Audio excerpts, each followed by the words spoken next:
से कम 50% तो आप उस दर्जात पे पहुंच गए। फिर उसके बाद ऐनुल यकीन आँखों से देखने के बाद फिर आपको हक़्क़ुल यकीन पे आना है। हक़्क़ुल यकीन ये कि उनको एकदम करीब से जानना, पहचानना, उनके बैकग्राउंड जो हैं वो झांकना, वो देखना, उनको महसूस करना, उनकी तालीमातों को उनको करीब से समझना, ये हो जाता है हक़्क़ुल यकीन। इस दर्जे पे जब आप पहुंच जाते हैं तो आपके सारे पर्दे उठ जाते हैं, आपके पर्दे, आपके आयाम खुल जाते हैं। ये है दर्जात पे पहुंचना। इस दर्जात पे जो पहुंच जाता है, इस दर्जात पे जो बंदा पहुंचा रहता है, वो अल्लाह के कुर्ब, अल्लाह के करीब आ जाता है। वो बंदा कुर्बे इलाही का हकदार हो जाता है, अल्लाह की दोस्ती का हकदार हो जाता है। अब अल्लाह ही को जानिए, अल्लाह को आप जान रहे हैं, पहचान रहे हैं, अल्लाह को मान रहे हैं, तो किस तहत आप मान रहे हैं? इल्मुल यकीन के तहत मान रहे हैं। हुजूर हमारे आका, हमारे मौला सल्लल्लाहु अलैहि वसल्लम ने जो इल्म अता किए हैं, जो बयान किए हैं, जो इल्म दिए हैं, वो इल्म आज किताबों में है, शरीयत की सूरत में, हदीसों की सूरत में, है ना, कुरान मजीद की सूरत में आप वो इल्म हासिल कर रहे हैं। तो इल्मुल यकीन के तहत आप अल्लाह को मान रहे हैं, अल्लाह को सजदे कर रहे हैं। लेकिन ऐनुल यकीन के तहत अभी आप नहीं पहुँचे हैं। ऐनुल यकीन के दर्जे पे जब आप पहुँचेंगे तो फिर आपका क्या होगा कि आप नज़रों से देखेंगे अल्लाह की जात को, अल्लाह के जलवों को, अल्लाह की रबूबियत को आप अपने नज़रों से देखेंगे। उसकी सखावत, उसकी करामत आप नज़रों से देखेंगे। तो ये दर्जात हो जाएंगे ऐनुल यकीन कि हमने तो अल्लाह को देखा, उसकी सखावत, उसकी दरिया दिली, उसके दर्जात, उसकी करामत हमने आँखों से देखा। लेकिन आँखों से देखने के बाद भी आप अभी मुकम्मल नहीं पहुँचे हैं, कंप्लीट नहीं हुए हैं। इसमें भी शक शुबा है, इसमें भी जो है ना खतरा है। क्योंकि अगर इस सरजमी पे, इस धरती पर रहमान की जात है, रहमान की ताकत है, तो एक ताकत और है, वो है इब्लीस की ताकत, इब्लीस की ताकत। क्योंकि वो इब्लीस भी आपके नज़रों तले धोखे कर सकता है, इब्लीस के भी छलावे आपके नज़रों तले आ सकते हैं। तो ये ऐनुल यकीन के तहत अगर देख भी लेते हैं, जो नज़ारे आपको दिख रहे हैं, जो आप समझ रहे हैं, वो भी आपके लिए धोखा हो सकता है। 50% हक भी हो सकता है, कंफर्म नहीं है। लेकिन जब आप दर्जाए हक़्क़ुल यकीन पर पहुंच जाते हैं तो फिर ये होता है कि अल्लाह रब्बुल इज्जत ने इरशाद फरमाया, हदीस कुदसी है, जब बंदा कुर्बे इलाही हासिल कर लेता है, अल्लाह का दोस्त, अल्लाह का वली बन जाता है, तो मैं उसके हाथ बन जाता हूँ।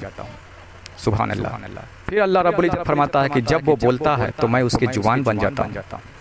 फिर अल्लाह इरशाद फरमाता है कि जब वो कदम बढ़ाता है तो मैं उसके कदम बन जाता हूँ।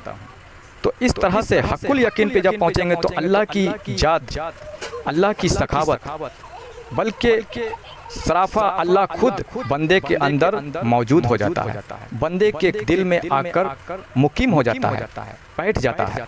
फिर वो बंदा बोलता है तो हक बोलता है, अल्लाह की बातें, अल्लाह की राह, अल्लाह के मखलूकों के भलाई की बातें बोलता है। जो एक हक ही बोल सकता है, अल्लाह वाला ही बोल सकता है, ना कि कोई मौलवी मुल्ला या कोई इब्लीस की औलाद बोलेगा। अगर बंदों की भलाई की बात, अल्लाह की राह, अल्लाह का दिशा दिखाता है, अल्लाह वाला बनाने की बात करता है, तो ये अल्लाह ही बोल सकता है, क्योंकि अल्लाह मुकीम हो गया, बंदा हक़्क़ुल यकीन पे पहुंच गया। जब वो बंदा हाथ बढ़ाता है तो वो हाथ, अल्लाह फरमाता है कि बंदे तेरा हाथ नहीं, वो मेरे हाथ होते हैं। वो क्यों? क्योंकि वो बंदा हाथ बढ़ाएगा तो अल्लाह के मखलूक, अल्लाह के बंदों की भलाई के लिए बढ़ाएगा, हक के लिए हाथ बढ़ाएगा। अल्लाह के हाथ में और अल्लाह के बंदों की हाथ सौंपने के लिए हाथ बढ़ाएगा, ताकि अल्लाह के जो बाकी मखलूक गुमराह बंदे हैं उनकी हाथों को अल्लाह के हाथ में सौंप दूँ, अल्लाह से जोड़ दूँ, जोड़ने के लिए बढ़ाएगा। ये है दर्जाए हक़्क़ुल यकीन। जब वो कदम बढ़ाएगा, किसी राह में निकलेगा, तो वो इस नियत से निकलेगा कि आज अल्लाह के लिए, अल्लाह की ड्यूटी करना है, आज अल्लाह के लिए अल्लाह की ड्यूटी करना है। किसी से मिलने जा रहा हूँ, किसी को वक्त दे रहा हूँ, तो अल्लाह के लिए वक्त दे रहा हूँ, उसके कदम भी अल्लाह के लिए, तो वो कदम भी अल्लाह की हो जाती है। अल्लाह फरमाता है कि उसके कदम भी मैं बन जाता हूँ। जब बंदा कुर्बे इलाही के करीब हो जाता है, उसके हाथ बन जाता हूँ, उसकी जुबान बन जाता हूँ। जब बंदा कुर्बे इलाही के करीब हो जाता है, कुर्बे इलाही के करीब होना यानी कि हक़्क़ुल यकीन के दर्जे पे पहुँच जाना। तो हमारी आज की इस गुफ्तगू से लिहाजा जितने भी हमारे मुसलमान भाई बहनें जिनके अंदर सैयदी यूनुस अल गौहर शाही के प्रति बदगुमानियाँ भरी पड़ी है या बुराइयाँ भरी पड़ी है, नफ़रतें भरी पड़ी है कि ये दाढ़ी नहीं रखते हैं, इमामें नहीं रखते हैं, इनके वेशभूषे नहीं सही हैं, ये मुझे पसंद नहीं हैं, तो वो जान लें कि वो इल्मुल यकीन यानी कि किताबों के इल्म के तहत वो बात कर रहे हैं। अभी वो ऐनुल यकीन के दर्जे पर नहीं पहुँचे हैं, नहीं फ़ायदा हासिल किए हैं। ऐनुल यकीन यानी कि नज़रों से उन्हें देख लें, समझ लें कि वाकई वो क्या है, नहीं पहुँचे उस दर्जे पे। फिर उन्हें हक़्क़ुल यकीन के दर्जे पे पहुँचना है, यानी कि उनके बैकग्राउंड जानना, उनको करीब से महसूस करना कि वाकई उनके बातों को औलिया अल्लाह से मैच करना कि वाकई वो क्या हैं, वो किस दर्जे के मालिक हैं, ये महसूस करना। जब महसूस होने लगे तो दर्जाए हक़्क़ुल यकीन पे आप पहुँचेंगे, तब आप सैयदी यूनुस अल गौहर शाही को जानेंगे। ये अल्लाह के दर्जात हैं हर बंदे के लिए। तो हम दुआ करते हैं कि अल्लाह इस दर्जात पर ही हर बंदे को पहुँचाए, हर बंदे को कामिल और अकमल बनाए इस दर्जात पे पहुँचने के लिए। और जब दर्जात पे पहुँचेंगे तो फिर आपके अंदर बदगुमानियाँ इस तरह की नहीं बनेगी सैयदी यूनुस अल गौहर शाही के प्रति, ना सरकार गौहर शाही के प्रति। और कभी भी आप इस तरह की बातें आम मौलवियों से सैयदी यूनुस अल गौहर शाही को नहीं कंपेयर करेंगे, नहीं मिलाएंगे, आम इंसानों से नहीं मिलाएंगे, क्योंकि आम इंसानों में और एक अल्लाह वालों में फ़र्क है। आम इंसान में और अल्लाह वाल में फ़र्क है।